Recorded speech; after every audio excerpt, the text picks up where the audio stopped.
it. This is a Zoomer. But hey, thank you everybody for coming today. I know we're all filling in. We're all filling in. I got like a minute or so to go. Just going to babble a little bit before we start, because that's what I do. And today I'm going to talk about is that the right one? Yeah, that's the right one. Today I'm going to talk about Farmington and Clovis.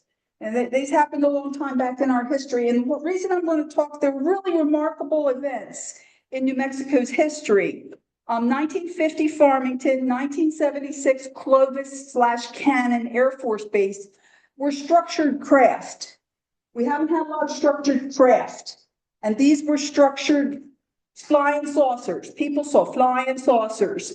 And they just weren't lights in the sky. They were viewed for days, a series of days, 3-4 days in a row, and the whole damn town saw them. It wasn't just onesie-twosies. So, you know, and it wasn't just the townspeople, it was trained observers. The police reported it, the police in both towns, newspaper reporters, military veterans, pilots. Saw these things, reported them, and they were all very, very consistent. They all saw the same damn thing, you know. They all saw the same thing, and it brought nationwide attention. It was in newspapers, coast to coast. But remember, newspapers, no internet, you know. And you know, and I told you guys all the time, I don't get a lot of Mufon reports. I don't get a lot of Mufon reports, and it's not that I feel we don't see things that are unexplainable, because we all see things that are unexplainable. You guys talk to me about it all the time. I get emails every day. I get texts. I get people tell me all the time they see things. But, you know, as far as reporting it, we don't. And these are, Farmington and Clovis are two excellent examples of entire towns that just didn't, you know, they let it drop when the military came in and said, shut up. And they did, just like Roswell, and they did. So, I was talking a little bit about the MUFON report. So far, I'm going to talk a little bit at the end about it, but so far in 2025, I've only had 6 MUFON reports, and every one of them has been an orb, has been a white light. Every one of them. 2 of them were airplanes, but the other 4 we're still looking into it. So I looked at the other states around us. I looked at Arizona. So how many reports has Arizona had? Arizona's had 26. I looked at east to Texas. Texas has had 30 reports. And I looked north to Colorado. Colorado's had 12 reports so far in 2025. So people around us are seeing them, and we are too. But, you know, we have our reasons why we do or we don't report them, and that's fine either way.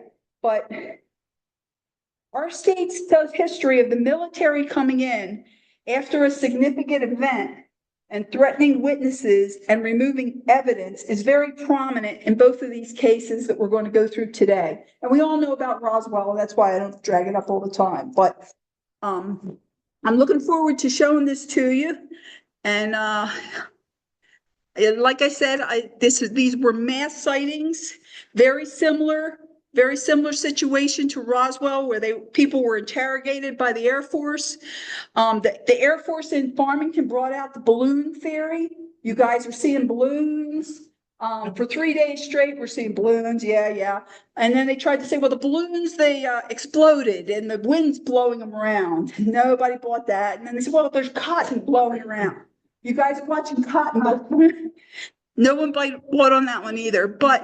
And also the Clovis event, they tried to say people were looking at Saturn's rings, and they were watching for Saturn's rings. And, you know, it just was very, very, very, very, if I lived in that town, I would have been very offended if someone told me that. But, I want to know that these events kind of remind me of the massive drone sightings that we're seeing right now off the East Coast. Again, the whole towns up and down the East Coast are seeing these. And, you know, they're all very similar in what they see. But prior to that, there were massive drone sightings in Colorado. Colorado had massive drone sightings in 2019 and 2020. Same thing, it was on the news constantly. They were seeing them all the time, and then whoop, just dropped. Nobody did anything more with it. So I think these East Coast drone sightings are kind of heading the same way. We're going to move forward with the Farmington and Clovis, and I might have some announcements at the end, a little different, that might be interesting to some people. So the information I found regarding these two events in New Mexico's history, I got mostly from the web. There was an awful lot of information you could find there. Also YouTube and the Alamogordo Library. Got into that microfiche again. Found a bunch of stuff in there. But I found something that was very interesting in the Leonard Stringfield Diaries. Leonard Stringfield was an expert at crash retrievals and aliens. He actually worked for Wright-Patterson Air Force Base regarding that. But I also got some information from the lectures of Dave Marler. Dave Marler runs the National UFO Historical Records Center up in Rio Rancho. And the book that is holding up the projector, the book that is helping us get the screen up here is called UFOs Over New Mexico.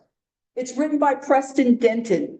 Preston Denton, he's a MUFON investigator like I am, only he has a podcast. So he's had these two events on his podcast, and he really goes into deeper detail in those two podcasts, and they're like 2 hours long each. I didn't want to drag those out and show them to you today. So we're just really going to talk about it. And if you have further interest, you can find a whole lot more information about it on MUFON podcasts. So we got some more people coming in. You guys get some chairs.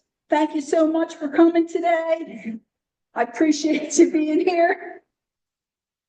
There's refreshments in the back. Help yourself. And there's for you new guys, there's a bathroom back there in the corner. But I found a really interesting statement in the Stringfield Diaries that I'd never heard.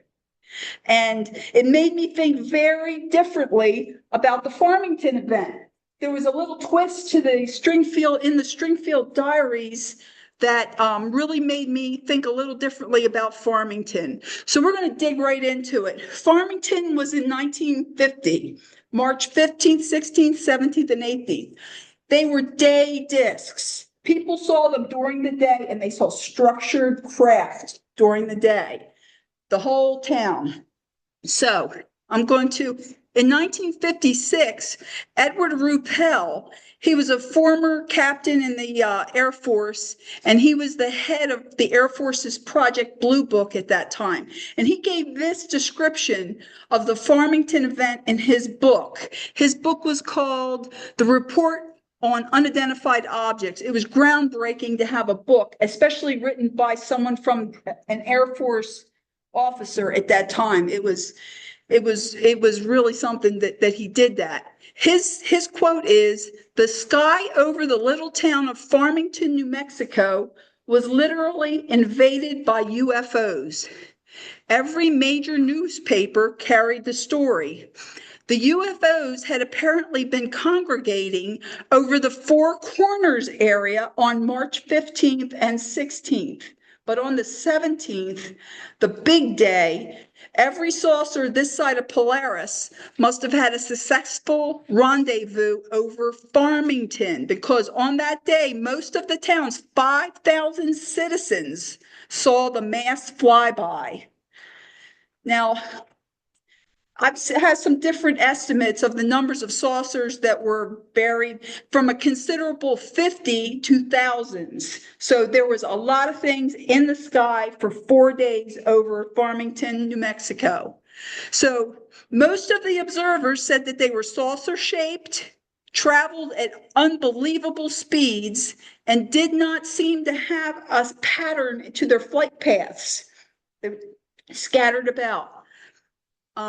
They also were reported at about 15,000 feet, and some people said they appeared to play tag with each other. The objects moved sideways on their edge at every conceivable angle, making it very easy to determine they were saucer shaped.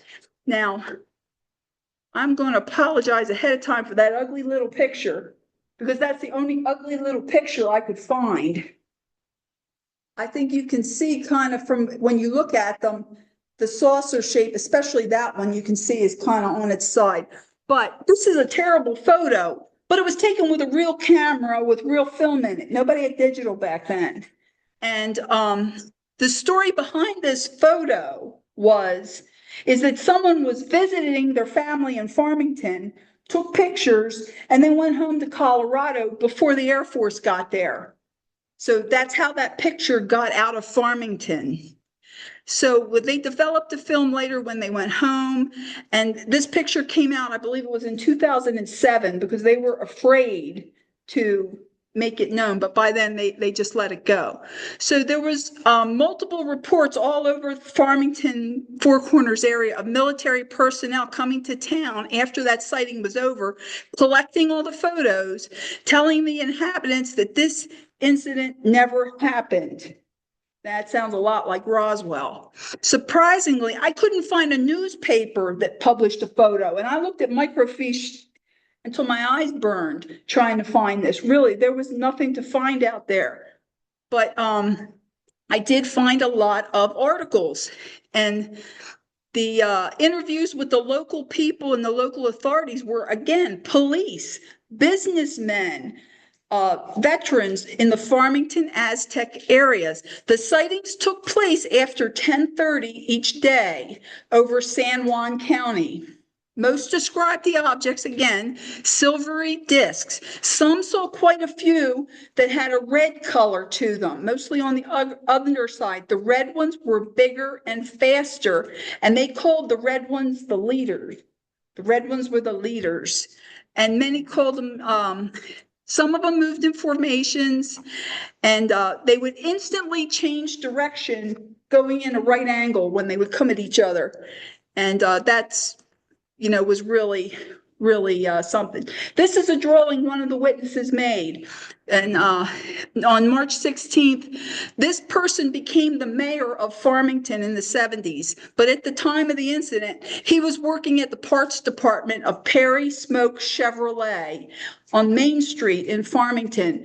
He looked out the windows and he saw people pointing and waving, and oh my God. So he went outside to see what was going on himself. He quoted, "I saw a group of objects. They did not appear to be planes. I can't say they were flying saucers, but they were objects of some unknown description, and they were moving together." He lost sight of them when they went behind some trees. He was interviewed by the Air Force, Air Force Office of Special Investigations. So after 2 or 3 weeks, and his event is listed in Project Grunge. You can look that up. Another person, John Bloomfield, who also worked at the garage, he said that the objects traveled at a speed that appeared to him to be 10 times faster than a jet airplane. In addition, he said that objects frequently made right-angle turns. They appeared to be coming at each other head-on, and at the last second, they would veer off at a right angle, up or down. He said one saucer would pass the other saucer, and then it would zoom to the lead. He called it a real dogfight. On Saturday, March 18th, this was the front page of the Farmington Daily Times. I'm sure a lot of us have probably seen this, because we're all interested in the subject. But the advertising manager of the Farmington Daily Times, Captain Clayton Brody, he was a retired Air Force colonel. He said the wind was very still that day, and he and 5 other businessmen saw more than 100 silver disc-shaped objects. They called it a mass flight fluttering right on Main Street. He himself called the Air Force personally, and they told him nothing happened. This story was picked up by Associated Press. The Los Angeles Daily Times had a headline the next day. Scores report seeing saucers flight in formation over New Mexico. The Denver, Colorado newspaper reported more than 50 witnesses saw a mass flight of disc-shaped objects yesterday. They numbered in the hundreds. The story was picked up nationwide, and I found some even as far south as Mexico City, Mexico. The Farmington flyover continued on March 18th. It was an active day. It started at 10:15 in the morning. People were seeing them on Main Street. 3 objects stayed in a dogfight. At 11 o'clock, a solitary saucer went down Main Street and hovered over town, and then it took off in the northeast at a burst of speed. At 11:30, hundreds of objects were observed. The red object was seen again. It departed to the northeast with a sudden burst of speed, and the others followed it. At 3 o'clock, a flight of hundreds flying in formation on the northeast headed to the southwest. Hang on, my mouse isn't doing its mouse thing. Oh, there it goes. Okay, oops, I went backwards. Sorry, guys. Hang on. So over the 4 days, these objects were viewed by most of the population of Farmington. People were reluctant to tell their stories and give their names, but they told their family members. And that's where we get a lot of these stories, is they pass them on to their family members who tells us more about them. Some of them still survived. But in 1990, there was a witness that was still alive. She was interviewed by an author, Mary Lou Wayburn, and they were doing the 40-year anniversary in 1990 of this event. And she described seeing a large circle 60 feet in diameter. She was herding sheep, and she saw this thing on the south side of town. She said it looked like an upside down bowl. Later, she found a large circle on the ground that was flattened, and the edges of it were all singed and burned. Also in 2002, there was another Farmington resident, a direct eyewitness, Johnny Eaton. He was 29 in 1950, and he recalls seeing 5 objects, the red one in the front, hovering, changing direction, but staying in a group. A few moments later, he says a cigar-shaped machine appeared, and the red objects flew into the front part of it, disappearing. He was interviewed also by military officials the next day, and they told him it was a weather balloon and forget about the incident. He told them, and this is what he said, he says, "I'm not stupid. I know dang well that was not a balloon. You can't forget something like that. It only happens once in a lifetime." In 2020, the 70-year anniversary of the incident, Dave Marler from the National UFO Historical Center, he found a witness. There's still a witness out there. That witness was only 9 years old when that incident happened, and his name was V. Hill Jerry Riggs. He was attending grade school in Aztec, which is right there. He was a 9-year-old child in grade school, and he remembers during recess, he says during recess, for 2 or 3 days, they would look up and see formations of objects, and he said they looked like 6 dominoes. They were all lined up like a quilt pattern, flying overhead in broad daylight. He said some of them looked like they were square looking. He said they were made up, though, of a bunch of dots. He said he remembers seeing a bunch of dots in the sky. He says, and the kids weren't afraid of them. The children weren't really afraid, but their teachers were crying. So Riggs went on to become a commercial pilot. He served in Vietnam, and he was a parachutist. So he was a trained observer, even at an older age. I don't believe he would lie about seeing something like that as a child. So here's some other locations where there were, at the same time, there were other reports in New Mexico. There was a report from Kirtland Air Force Base, that blue the blue dot down here, Kirtland Air Force Base, we have a report from an Air Force captain that was standing on a tarmac with 3 tech sergeants. This was at 1500 or 3 p.m. They saw 3 objects moving off to the northeast, and they zipped over the Sandia Mountains. The Tucumcari, which is over there, far side, Tucumcari paper had witnesses, World War II veterans. World War II veterans saw a formation in Tucumcari of objects flying in a formation with a red leader. And the other objects were silver gray. And they were very adamant that it was not a V military shaped pattern. It was a scattered pattern that they were flying in. So this is just a few of the reports that were coming in from around the state of New Mexico during the same thing. I went the wrong direction again, guys. I am sorry. I'm left-handed. I do this all the time. But this, okay, so this is the interesting thing, is the Stringfield Diaries. So the Stringfield Diaries was from 1977. He was interviewing an unnamed witness regarding an Air Force report that the witness had read, and it was regarding what was later known as the 1947 Aztec New Mexico crash. So Stringfield had viewed the Air Force report himself, and he saw the photograph himself of the Aztec crash. And the two of them were just kind of like putting their heads together, and they were trying to determine the exact location of the Aztec crash and the exact time. And they weren't sure if it was March or it was April of 1948. But in Stringfield's notes, he says, unfortunately, without an exact year affixed to the saucer crash near Farmington, New Mexico, except that it occurred before 1950. We can only speculate that it was another case of using a catch-all name. Whatever the reason, the saucer's show of force over Farmington, New Mexico in March of 1950 was indeed a fact, and it was a concern to officialdom. He called the Air Force officialdom whenever he talked about them. He never called them, he called them officialdom.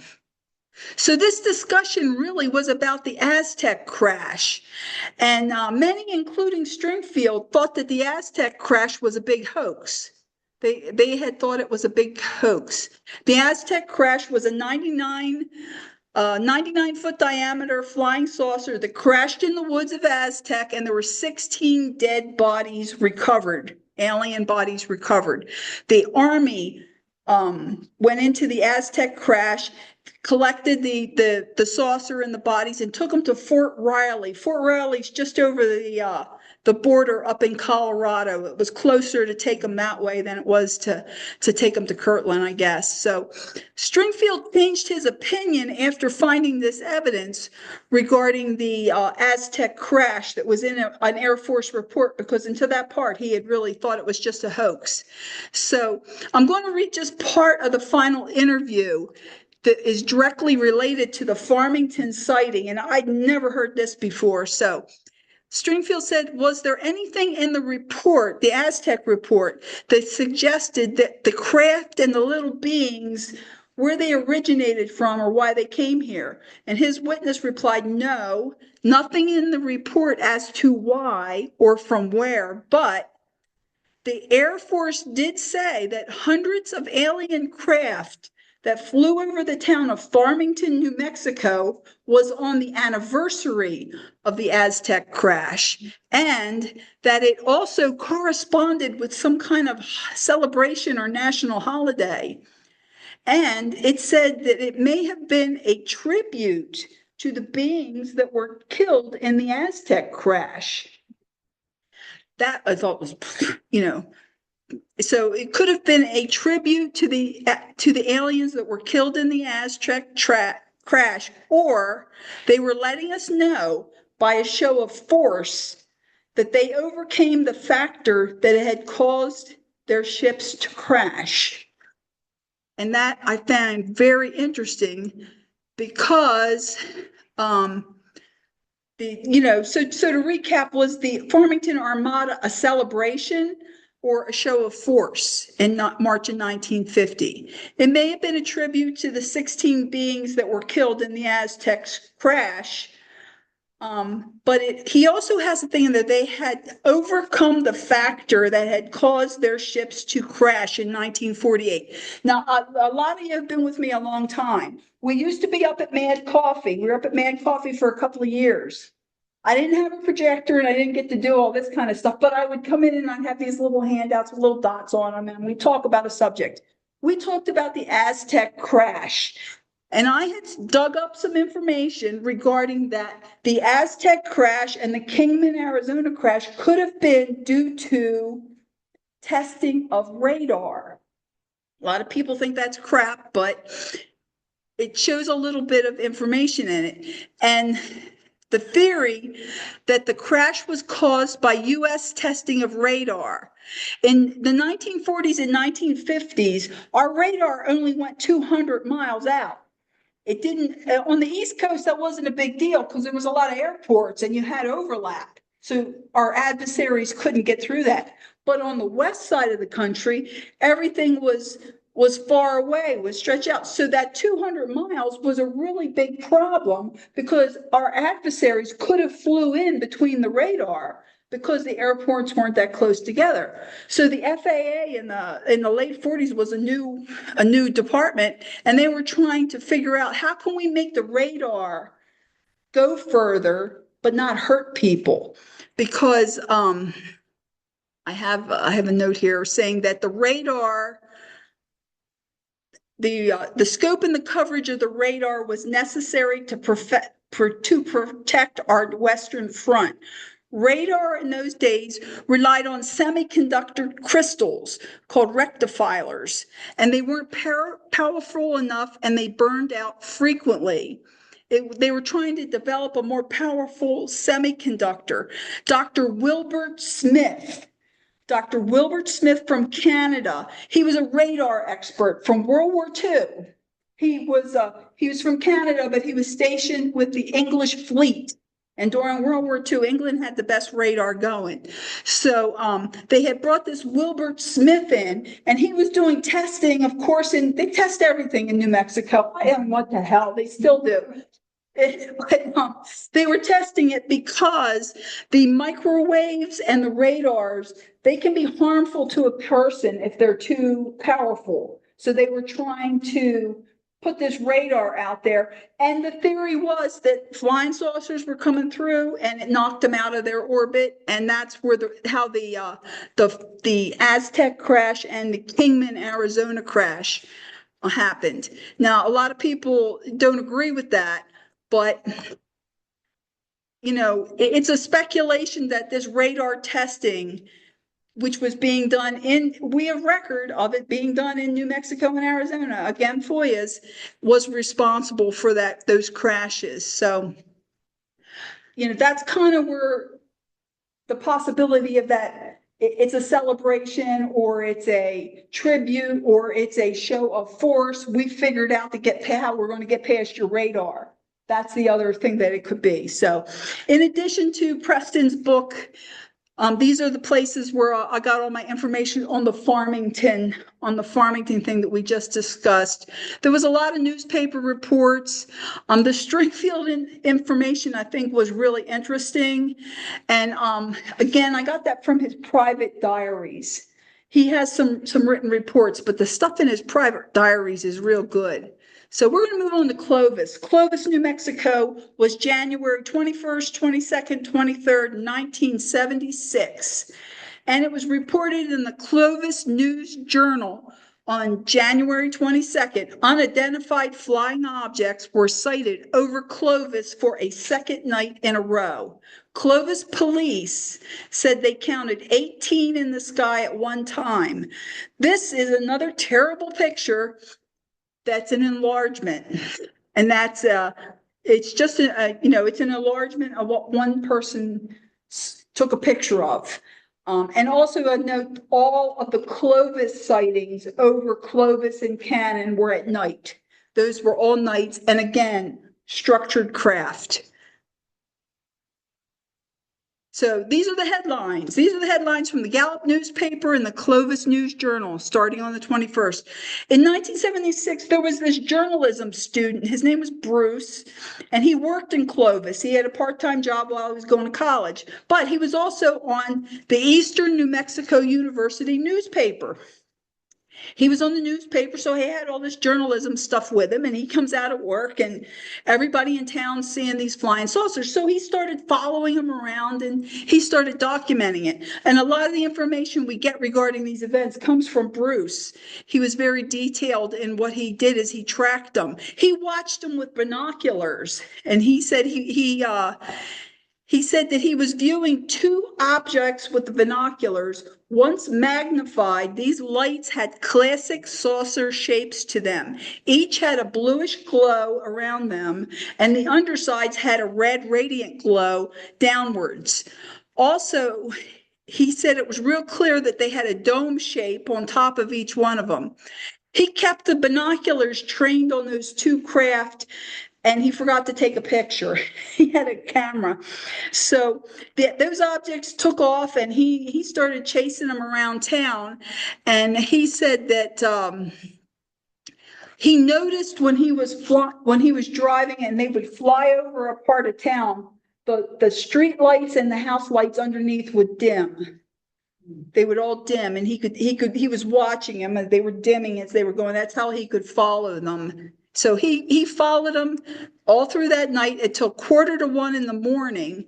And again, there was a strange glowing object that he saw, and he got his camera out that time and he took a picture of it. Now, he says it's a good, clear photo of a structured craft. Of course, I can't find it. I looked everywhere for it. But he said that he was threatened later by a military source to give up all his photos and whatnot. And he hid that photo because it was the best one. And eventually he gave it to a Canadian investigator named Brian Vikey. He gave it to Brian Vikey for safekeeping. And he said that he continued to get these disturbing phone calls. They were so disturbing that he stopped talking about the event. It scared him too much. But I looked through all Brian Vikey's stuff, and I couldn't find that damn picture. He talks about it a lot, but he didn't show it to anybody. But again, this kid Brian, he told everybody at college the next day what he saw that night. So the New Mexico University is a little south of Clovis. So, oh man, his friends all came up from the astronomy club, and they set up telescopes on the roof of the Clovis Hotel. The Clovis Hotel was 10 stories high. It was the highest building. So the astronomy club's up there, and they're watching, and the damn things came out again. So they're all seeing it. I wish some of them had brought their cameras with them, of course, but no cameras to show for that. But they also talked about that while that second night, the 22nd, while they were on the roof of the hotel, the F-111 military jets launched from Cannon Air Force Base after these objects they were looking at. Bruce and his had a contact at the base who he talked to later, and he said that the entire base suffered a complete power outage during part of the incident. And according to his base contact, everyone on base, including superior officers, were freaking out. He said due to the sudden appearance of these lights also over Cannon. We have radar confirmation in FOIAs that there were objects over Cannon that night. You can find them on the Black Vault if you want to look at them. But there are radar confirmations that there were unexplained objects flying over Cannon that evening. These articles here, I found them in the microfiche for Alamogordo Daily News. Alamogordo had this in the papers. The one at the top on the fourth night, it was too hazy. They couldn't see UFOs, and then they didn't see them anymore after that. But on January 22nd, both the police and students reported seeing fighter jets taking off after the objects. And I have this information here. I'm going to read it to you. There was someone working on the base named Danny. Danny described that he and 25 airmen were working in weapons, loading on the flight line at Cannon Air Force Base around 2:30 a.m.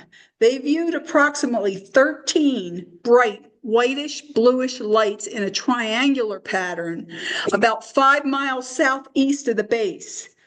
Nothing initially happened, but after 45 minutes, they prepped the two F-118Ds to go up and investigate.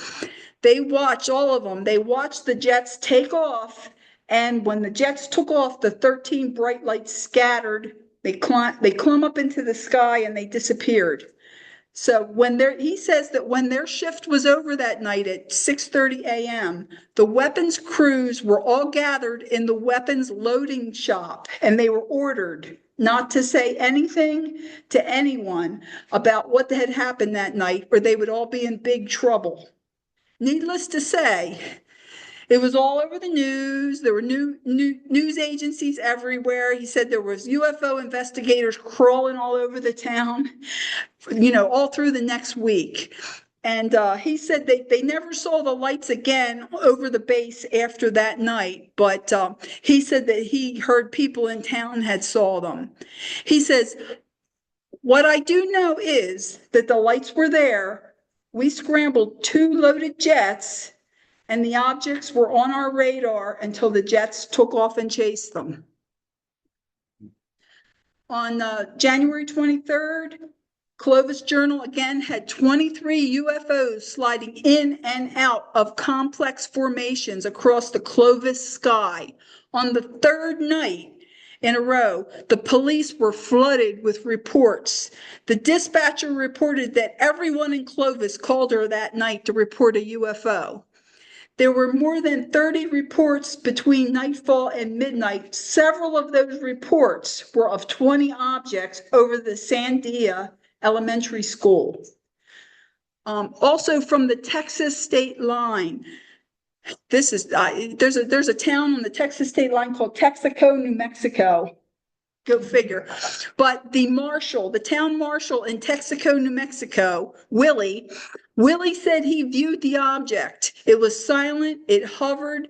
It was at about 900 feet. It was glowing green, yellow, and blue. This is on the Texas border. He chased it northward, and he was listening on his police scanner, and he could hear that other police officers in the area were hearing and seeing the same thing. You guys know I got to make a map.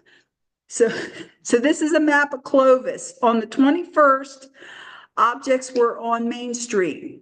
60 is Main Street, right there. On the Clovis Hotel is right here, right in the middle of Main Street. That's the tallest building in the city. The 22nd, the students from the college were on top of that. They were looking at it with their telescopes. On the 23rd, right here is where that elementary school is, and over here is Texico, New Mexico. Those are the locations where they were seeing. So on all 3 nights, they were seeing. And then, of course, right here is, Cannon Air Force Base. Cannon is more to the east and to the south of Clovis, but it's still right there. So, that's kind of, it's a condensed area. It's not a real spread out area, but the whole damn town was looking at them. So what does the Stringfield diary say? He had notes regarding this incident. He himself called the Clovis News Journal to hear it from the horse's mouth. And they told him that the Clovis police have observed on the 21st, the 22nd, and the 23rd, UFOs all over parts of Clovis. They said they were watching them with 35 millimeter binoculars at some points. They were flashing, and they were silver gray, they were green, and they were red. They also said that they took off at random at amazing speeds. 6 police officers were on the roof of the Clovis Hotel with those students. So they were watching from the roof of that hotel with the students. They said that the students had a 425 power telescope. that they were watching them with. So, you know, it's something that really did happen. The police officers said that they were watching with a telescope, that they noticed the object was hot dog or cigar shaped with two black dots on either end. That's what this picture is right there. Yeah, so that's, you know, backs it up a lot. So he also, Stringfield also, because he has contacts at Wright-Patterson, of course, so he called other officials. He called Cannon Air Force Base and he called the FAA, and they said there is no information of any unusual activity in Clovis on the 21st or 22nd or the 23rd of January. He called the Air Force himself, and he was told it was a light warp temperature inversion. Okay. I don't know if you guys, a couple of weeks ago, we had these crazy looking clouds in the sky, them lenticular clouds. Yeah. That's a temperature inversion. It doesn't go 1,000 miles an hour. It's not green and red. It's just, but that's what they're trying to tell him the Clovis incident was. It was a temperature inversion. So these are the sources that I got the Clovis informations from. Both of these incidents were well documented in newspapers. And like I said, I feel that it's very similar to the drone sightings that we're going through right now. And I found it interesting that Stringfield, in his personal diaries, he had notes about both of these New Mexico incidents. He had a lot of other stuff in there too. But I like discussing the New Mexico stuff with you guys, because, you know, we can all relate to it. And also, you know, we're not the only ones that don't report what we see. No, they've been doing it for years. But I wanted to move on with some a little different stuff. You know, again, I was saying I had 6 MUFON reports so far in 2025 this year. Last year, we had 36 altogether. But the website was down for a couple of months, and it kind of knocked things offline for a while. And again, the 6 reports this year are mostly orbs. They're not structured craft. But on this side here, this little map here, the National UFO Reporting Center, New Fork, they take reports. They just take reports. They don't investigate. They've been in business, you know, forever. But they had 50 reports last year, but so far in 2025, they've only had 1 case in New Mexico. Those red dots that you see on there were prior to 2024. The green dots are the 2024 cases. This big clump you see here, as always, just like MUFON, Albuquerque. The majority of our reports are from Albuquerque, Sandia, Los Alamos, all that's right there in the Kirtland, all that's right there in the and I think that's us right there. I think that's us. Yeah, that's us. That's us right there. Alamogordo. But also on the right side, there's a new, if any of you guys have heard of Enigma Labs. Enigma Labs is another reporting agency, and I wanted to capture the drone sightings, and that's what's on the right side. The right side, the Enigma Labs uses AI. So I don't know where they get all their stuff from. The AIs get it for them, but that's where all the drone sightings are on the East Coast. Those are just the sightings from November of 2024 to January 2025. That's only a couple of months. They've been watching those things for a while. So they have a really great website, by the way. If any of you want to go out there to it, it only works on your phone if you have an iPhone. They don't have Android on them yet, but Enigma Labs was pretty interesting. And on the local front, the New Mexico Museum of Space History has several programs, freebies. The Launchpad lecture is free. It's on the first Friday of each month. I've gone to them. I enjoy them. They're really great. They don't want me lecturing there. I've tried. They want to hear space. They want to hear about different kind of space. So, but that's okay, but it's a cool program. They also have Astronomy League, and they welcome all astronomers and skill levels. They hold a star party up on their upper parking lot, and you can bring out your telescope and they'll show you how to use it, and they'll teach you how to look at deep sky objects. Also, I know you guys always hear me talk about Dr. Lincoln LaPaz and Dr. Clyde Tomball.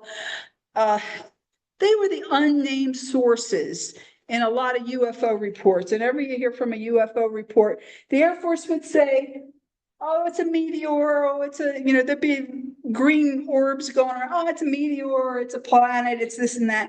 Then the APRO or some one of the agencies, they would call their unnamed sources who would say, that's crap. It can't be a meteor for this reason. It's not Venus. Venus is not in the sky. Those were the sources. But they started an astrological society in Las Cruces in 1950. I mean, it's been there for a long time. And they have a great website and a couple of their free programs. They have star parties also at Leesburg Dam and Radium Springs. They bring out a 16-inch telescope and a bunch of other telescopes. People can look through them. They teach you how to look for things. Also, their star party is February 22nd, next Saturday. And then remember, in March, there's a time change and all that. So in April, it's a little later. It's at 7:45 at Leesburg Dam. And they also have something called a moon gaze. They have a moon gaze in the city of Las Cruces. Each Saturday that's closest to the first quarter moon, they have this event. Again, they bring their telescopes out, and that's on Main Street at the plaza in Las Cruces. Again, those are two freebies.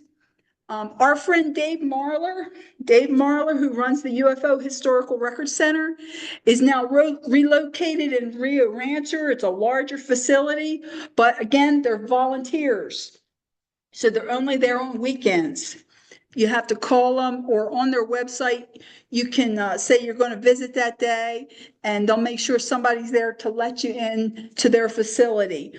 I've got to go up there. I've got to do some research before my April meeting.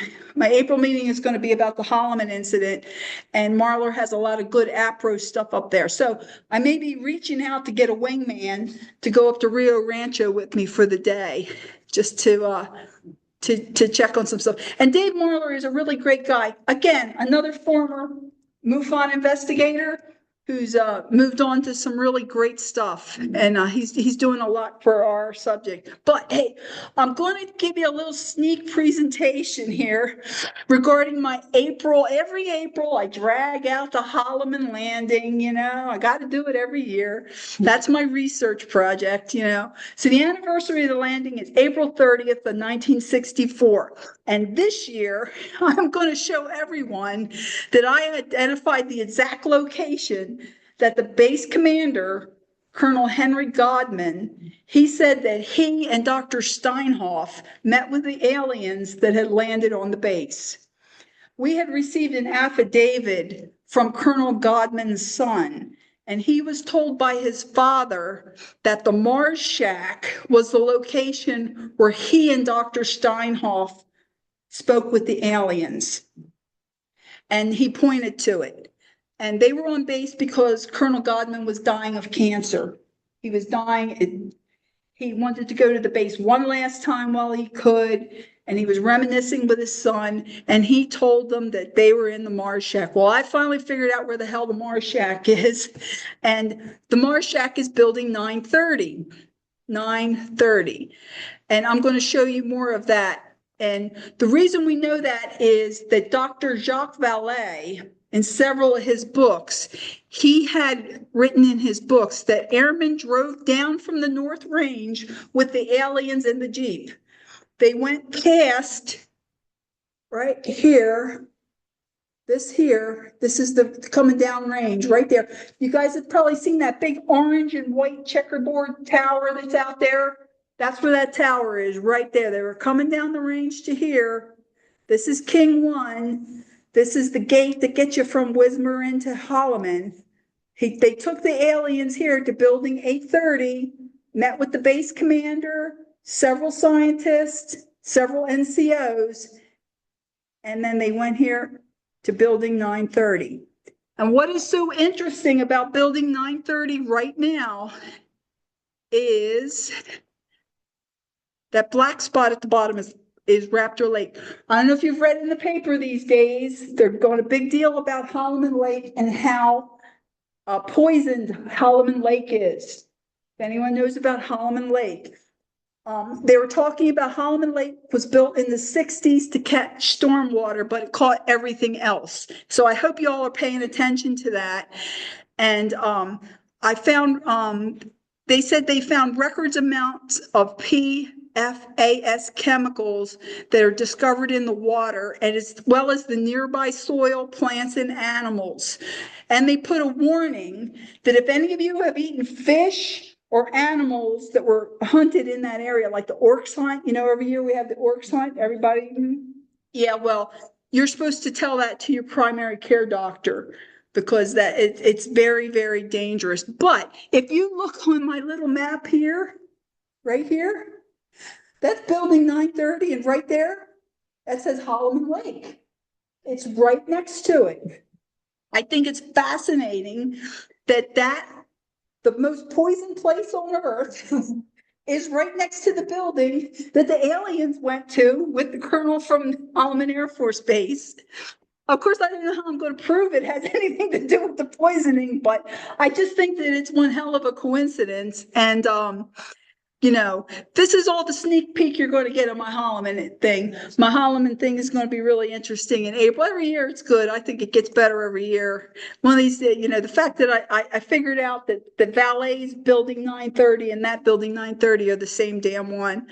I think that that's pretty interesting. And again, I'm Maria Taylor, the Mufon State Director for New Mexico. I thank everybody for coming today. Please be generous to our supporters.